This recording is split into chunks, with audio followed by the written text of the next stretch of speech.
Weiss here for the Glue Bomb Show. Well, today I'm going to try something a little bit different. I'm going to give you a little bit of a painting tutorial today. This is how I paint. I'm not going to use an airbrush. I just got an airbrush and I'm starting to learn to use it, but I didn't trust my skills well enough to use them on this yet. So this is the flip out kit, the Atlantis kit, the Stanley Mouse character, and I'm getting it ready to paint it right now. So what I've done so far is I've just blocked in two basic colors, blue water and tan for the sand. Now, if you look closely, you don't even have to look that closely. I didn't get really good coverage on that. I'm okay with that. And the reason I'm okay with that is because there's going to be a lot that's going to be added to this before it's done. You might also notice I didn't paint Fred's feet yet. That's because the Fred character is going to have to be glued onto here after I do these details. And I want to make sure that I can fix the seams and everything like that. So that's why I didn't paint those yet. Plus, we're probably going to end up getting paint on them, and I'd be just as happy to paint over that when it's done. So here are the colors that I'm going to be using. All right, this is a really great artist palette. It was formerly a butter dish lid. But I've got a little bit of blue, a darker shade of blue than my watercolor. I've got some white, I've got some green. Those will be the primary watercolors. And then I'm also, for the sand, I've got some yellow. I'll be using some white with that as well. And then the browns and the black, those are for the figure when we get to that point. So I'm going to hook up a different camera here, and I'm going to start showing you how I do this. So I probably should have mentioned what I painted these with. The base coat of this is done in a standard Testors flat enamel.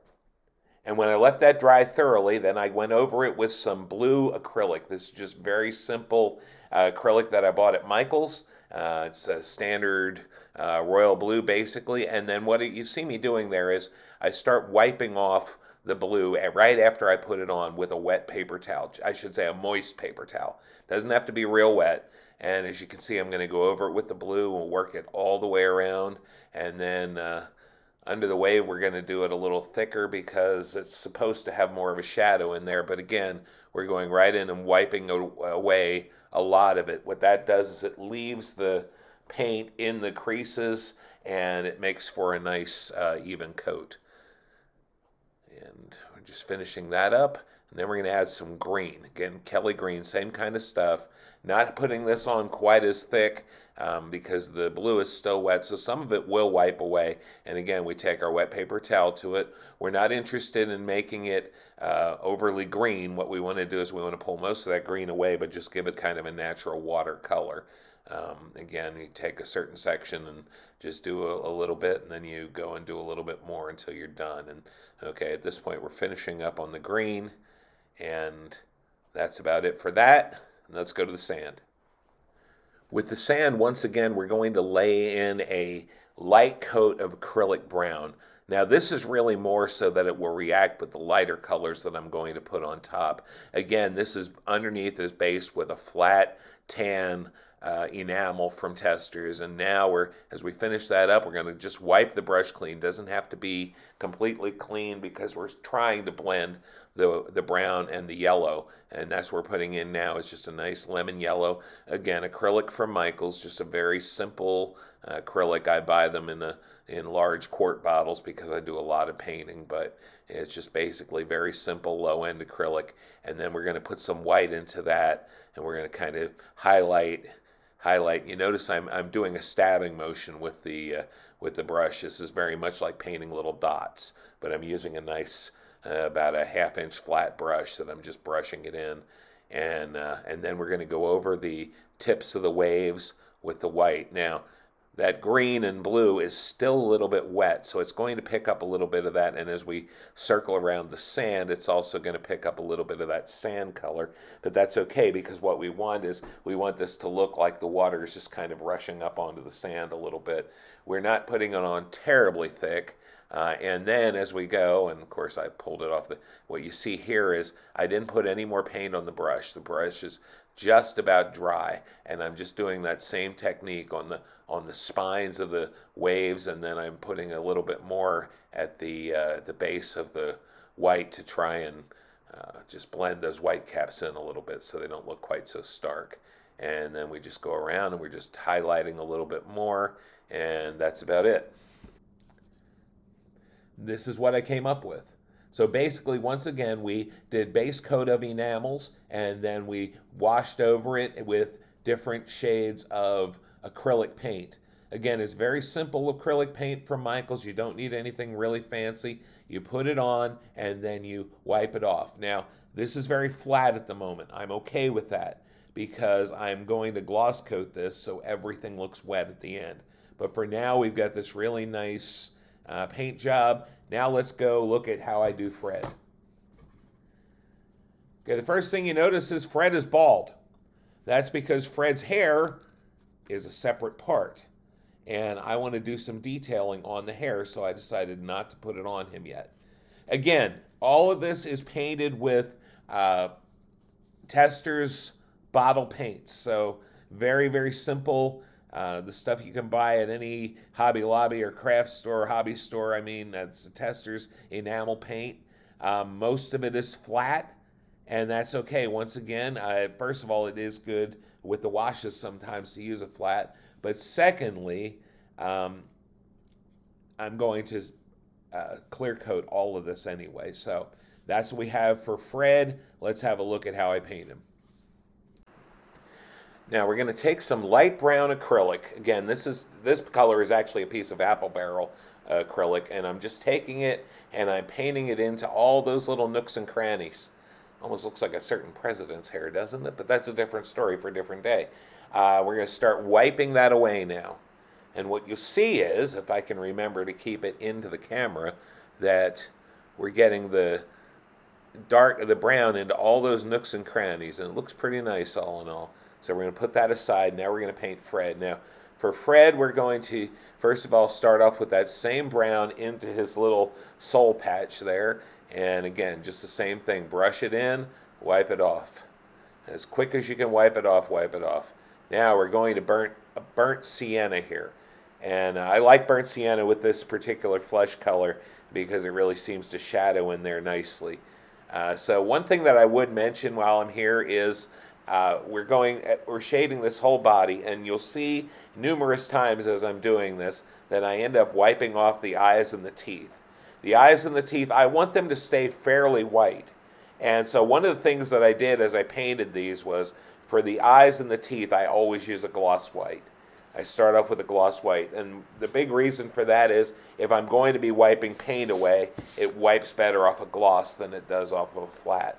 In these areas where we're trying to accentuate little body folds and stuff like that, the flat actually works a little bit better. But when you get down to the teeth, where you want the teeth to be white, especially when you see what we're going to do with it a little bit later, you want to make sure that those are glossy. And again, if you look at a person's teeth and eyes, they are glossy. So that's an appropriate color to use regardless. So we're just going to keep on using that burnt sienna shading.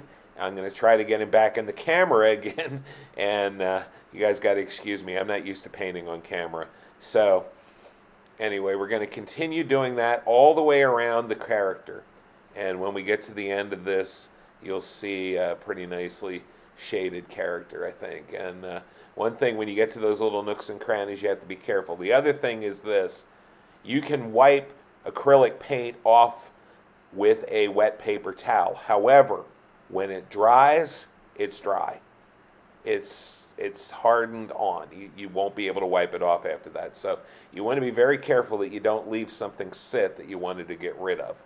So that's about all I have for this one. You can watch me finish up here if I can figure out how to get the figure back on the camera. Okay, here we're going to do his spine. The spine is a really nice detail, and you know, we want to make sure that the spine, the dark paint, the shadow is in those nooks and crannies, so it really makes that thing pop. Again, you don't have to do all this, but this is pretty nicely carved anyway. If you just do flat colors, you would be fine. But yeah, I hope you're seeing that it comes out looking a little bit better if you do it this way, or at least you would if I could get it on the camera. But anyway, hey guys, that's what I got for this one. So keep watching and we'll get to those pants in just a second.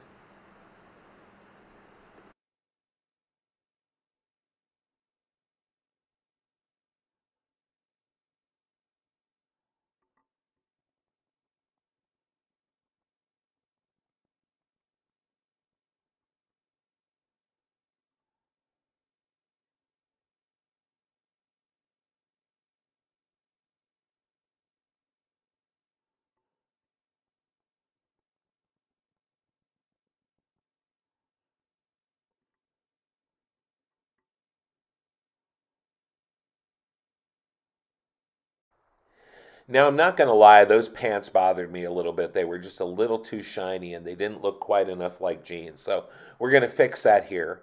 We're going to start off by mixing a little bit of the white acrylic with the blue acrylic, and we're just going to brush it over everything. And once it's brushed over, we're going to wipe a lot of it. Again, a lot of it is going to get wiped off. What we'll be left with is a really nice, more of a jeans-looking color.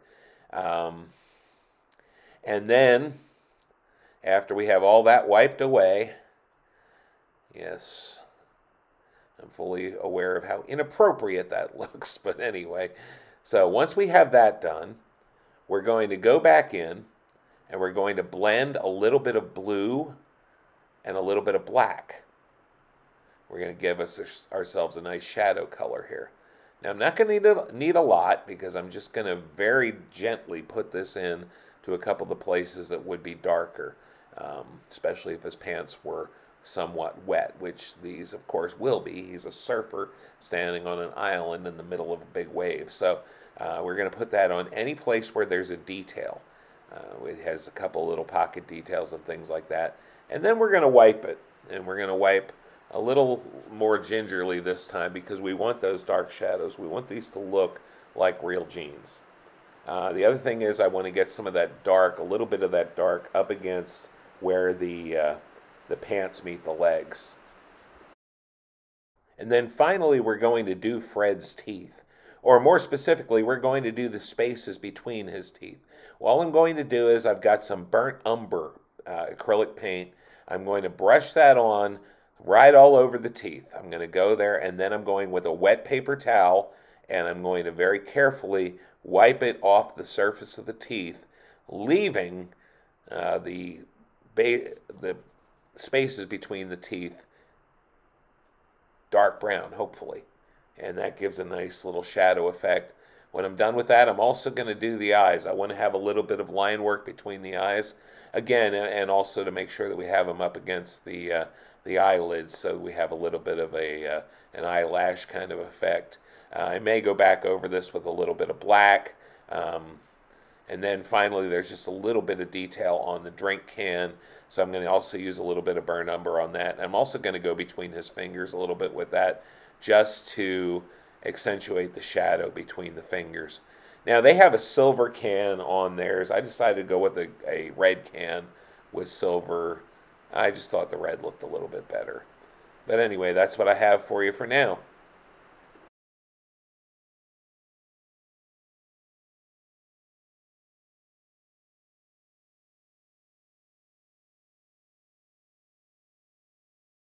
And that's Fred. So as you can see, I've got a lot of the detailing done. We can even put his hair on if you like. And let's turn it the right way. And I will glue this on, of course, and it will be, it'll stay on there permanently then. And then we will stand him up on his base.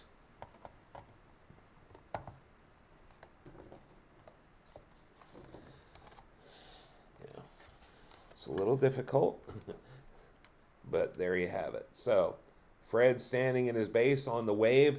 There are a couple other little parts to be detailed, and then I will finish this kit up, and I will share the review with you.